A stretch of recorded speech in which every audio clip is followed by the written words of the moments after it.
Thank you very much. This is very beautiful, I must say. This is a beautiful place. And our country is starting to do very well again. It's happening fast, a little faster than people thought. And thank you especially to Senator Marshall for the beautiful introduction. Appreciate it very much. Thank you. Great senator you are. I also want to thank a friend and a man of profound faith and tremendous patriotism who's also become a great friend. You become much friendlier when you have a majority of 2 or 3 or 4. Could even be 5 pretty soon. But for a little while it was 1. And that's Mike Johnson, Speaker. Thank you very much, Mike, very much.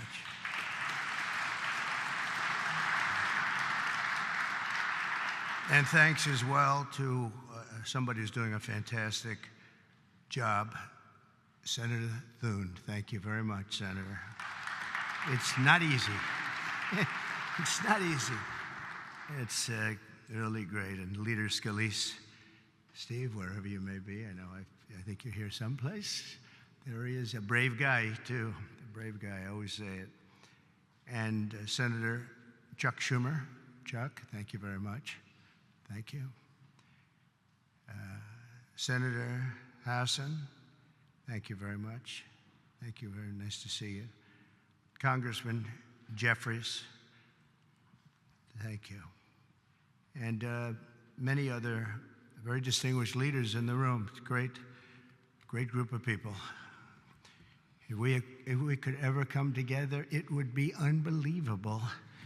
It may not happen, but it should, and maybe it will.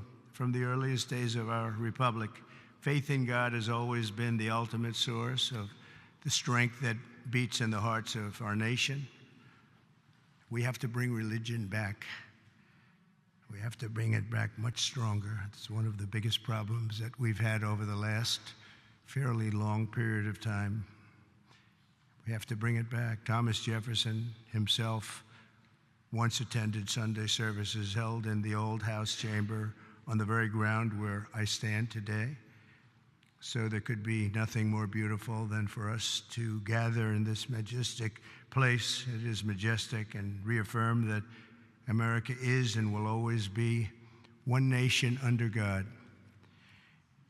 At every stage of the American story, our country has drawn hope and courage and inspiration from our trust in the Almighty. Deep in the soul of every patriot is the knowledge that God has a special plan and a glorious mission for America.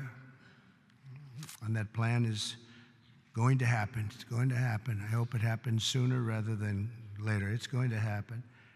And it's His hand that guides us every single step of the way.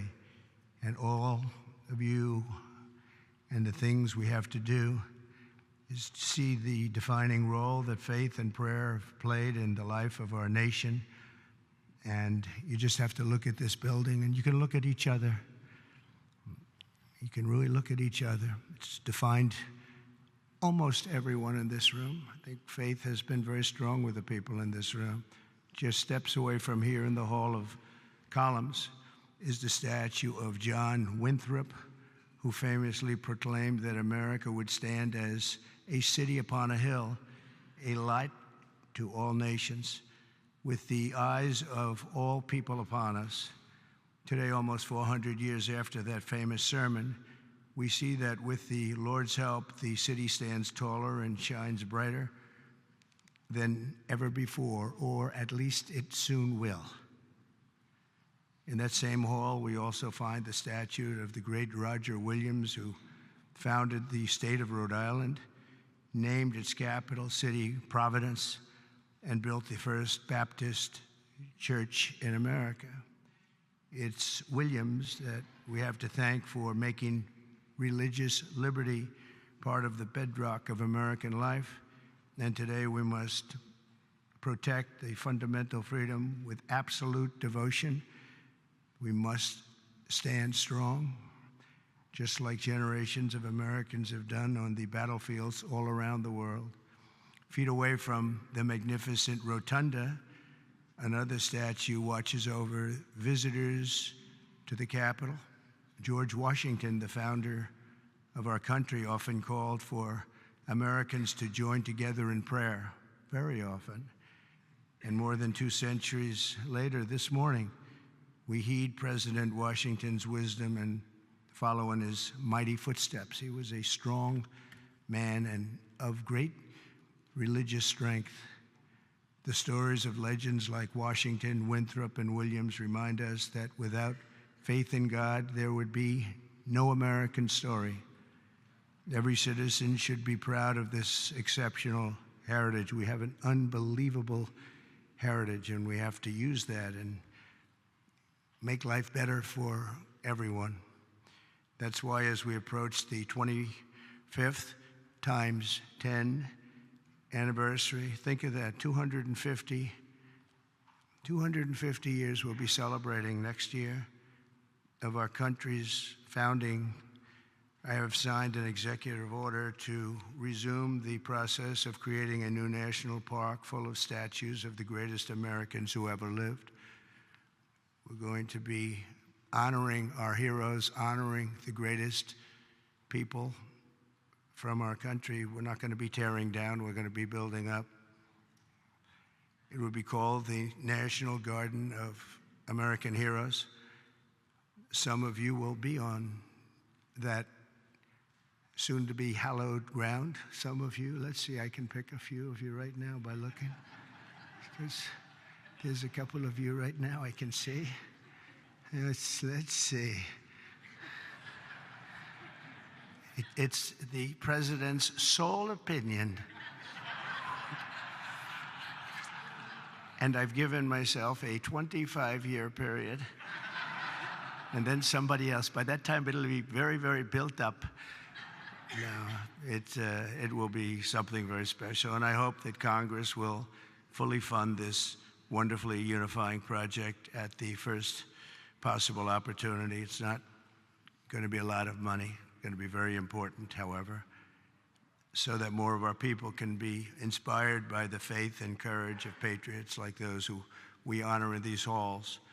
One of the incredible Americans whose memory my order will celebrate is also recognized with a statue in the Capitol representing the great state of North Carolina, and that's a man known who everybody loved, Reverend Billy Graham.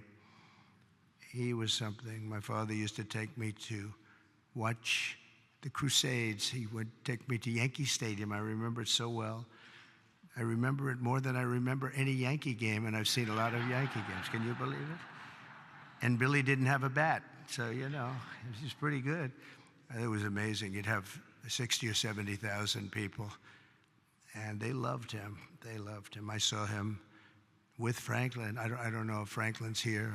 Just don't know, but I've gotten to know Franklin. He's done a great job with helping on tragedies and problems like in North Carolina, California. He's always the first one there. The work he does is, his father's very proud of him, I can tell you that. But Billy Graham was very special. One floor below us, Reverend Graham's statue stands with an open Bible. The page turned to a letter from the Apostle Paul, which reads, "Let us not grow weary of doing good, for in due season we will reap if we do not give up." Never give up. Never, ever give up. You can't. How about me? If I would have given up, I would not be here right now. Who the hell knows where I'd be? It might not be a good place. If it was up to the Democrats, it would not be a good place at all. Never, ever give up. There could be no better message for the leaders gathered here, and you are real leaders. And we must never give up, and we must never grow tired. We must never grow weary, and we always must practice good.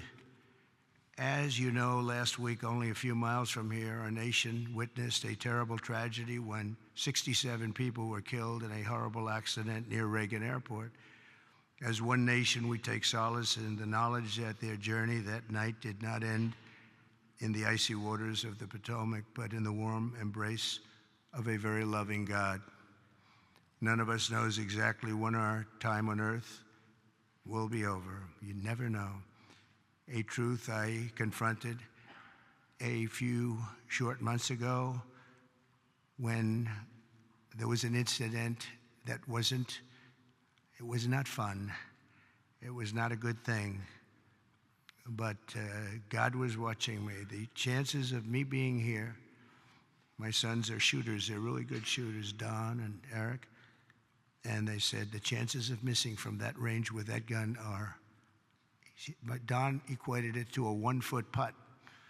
That's pretty bad. 2 feet I can see missing, but 1 foot you can't miss. It was the equivalent of a 1-foot putt is what he told me. He said, in fact, he gained some religion. He went up 25%. And if you know him, that's a lot. But he said there had to be somebody that saved you, and I think I know who it is. And he looked up, and I said, "Whoa, Don, you've come a long way." He's a good guy, but my 2 sons just really couldn't believe it. Had I not turned that right turn just at that time, and the audience, 55,000 people standing this way, there were just a few people in the back on the bleachers. There was nobody over there except for my all-time favorite chart in history, a chart on immigration. Immigration saved my life, see? So we're going to be good for immigration, okay? But had I not made that turn, boom, and quickly, it was almost as though a deer bolted. You know, they say the only way you miss when you're a good shot is if it bolts. I bolted. I turned to the right to look at the chart, and I said, wow, what was that? What was that?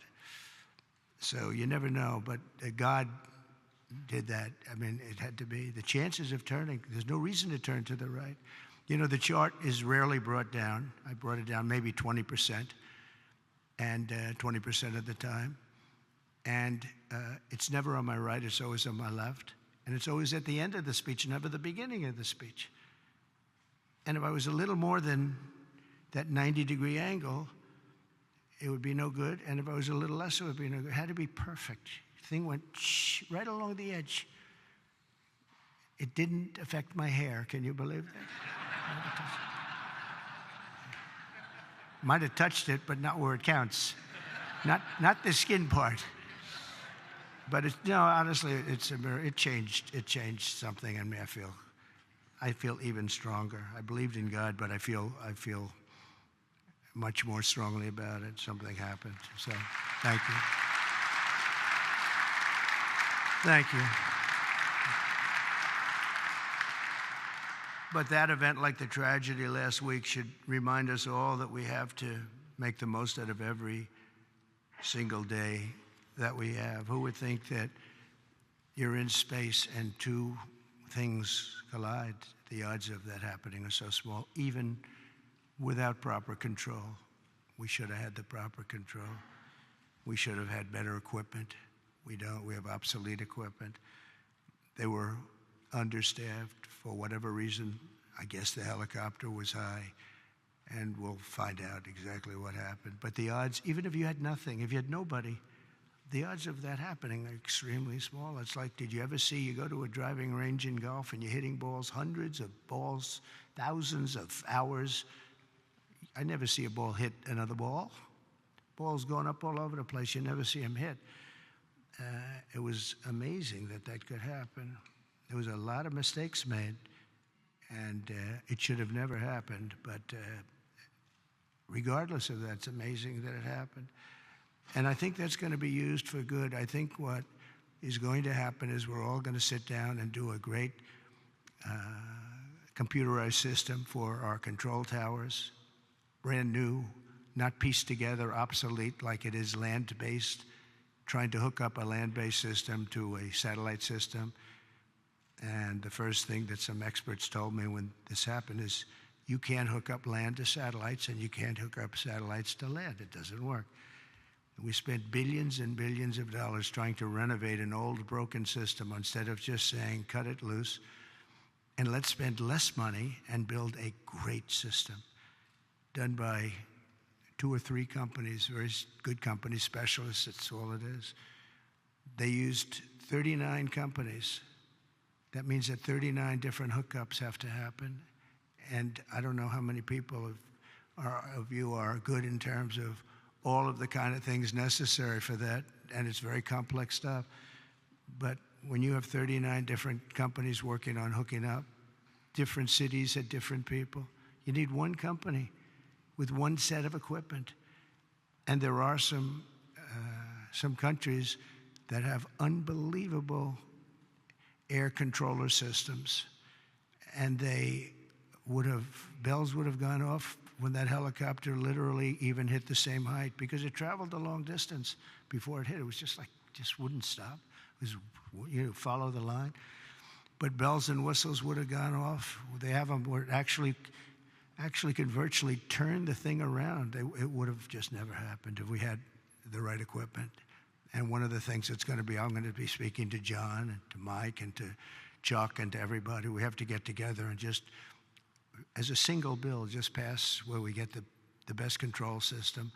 When I land in my plane, privately, I use a system from another country because my captain tells me, I'm landing in New York and I'm using a system. I won't tell you what country, but I use a system from another country because the captain says this thing is so bad, it's so obsolete, and we can't have that. So we're going to have the best system, and a lot of money, but it's not that much money. And it'll happen fast, and it'll be done by total professionals. And when it's done, you're not going to have accidents. It's just they're virtually not possible to have. Each of us is blessed with a precious chance to help lead America to renew our pledges of faith and everything else, and bring us to new heights and create a future of promise for our people and for ourselves. We have the most important people in the country in a true sense here, because you're the ones that are going to make the decision. You're the ones that are leading us into so many different things, whether it's the right air control system or the right size military, or what to do and what not to do. Most important people. And many of you are very religious. I know so many of you are very religious. And I just think that our country has been so badly hurt. We're very hurt by what COVID did to religion. It really hurt it badly. People couldn't go to church for a long period of time. Even going outside, they were given a hard time. And I'm not blaming anybody for that, but it was very hard to gather. So they start using computers, if that. And when they come back, it's just, a whole new experience they have to get used to. But it is starting to come back. We had a fantastic thing happen yesterday.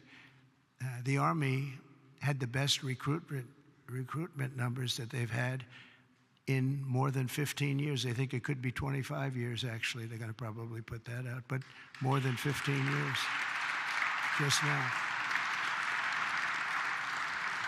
And we were worried about it. We were talking about it numerous times that, we don't have people joining our military services. We don't have people joining our police force. We have to cherish our police. It's so dangerous. You open a car and somebody starts shooting. They have blackened windows. You don't even have any idea who's in the car. Oftentimes they have the dark windows, which they're not, in theory, supposed to have, but they have them. The door opens and a gun is pointed at your face, and you can't do a thing about it. It's just nothing you're going to do about it.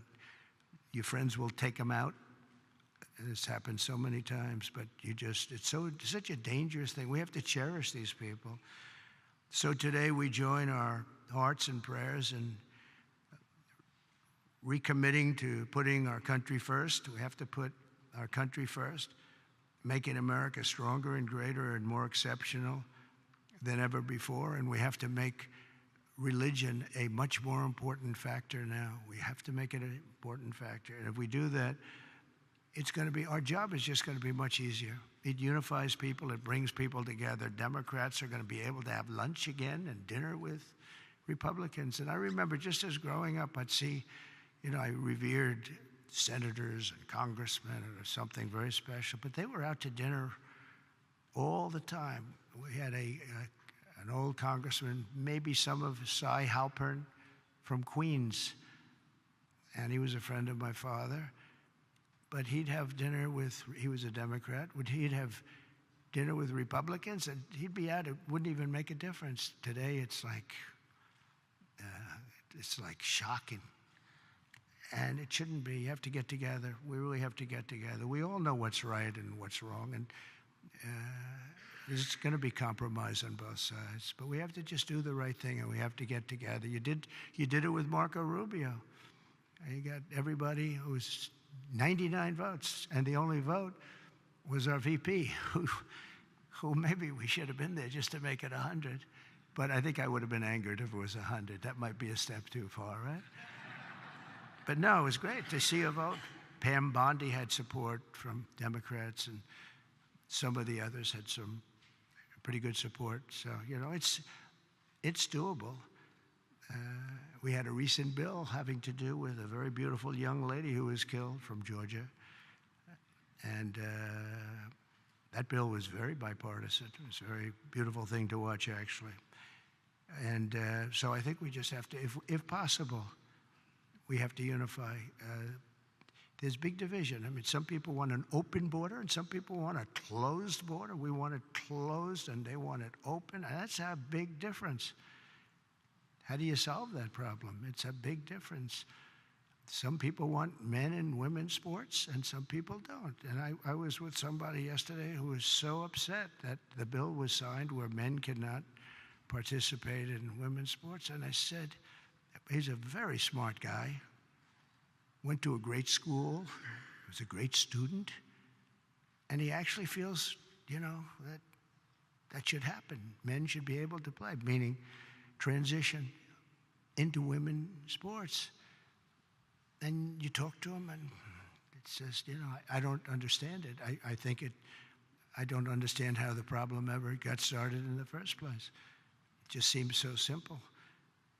But he's a good person and just believes it. He just believes it. Not going to be easy to convince him otherwise. So where is a middle ground? It's hard to have a middle ground. There's two ways. I mean, you can either do it or you can't.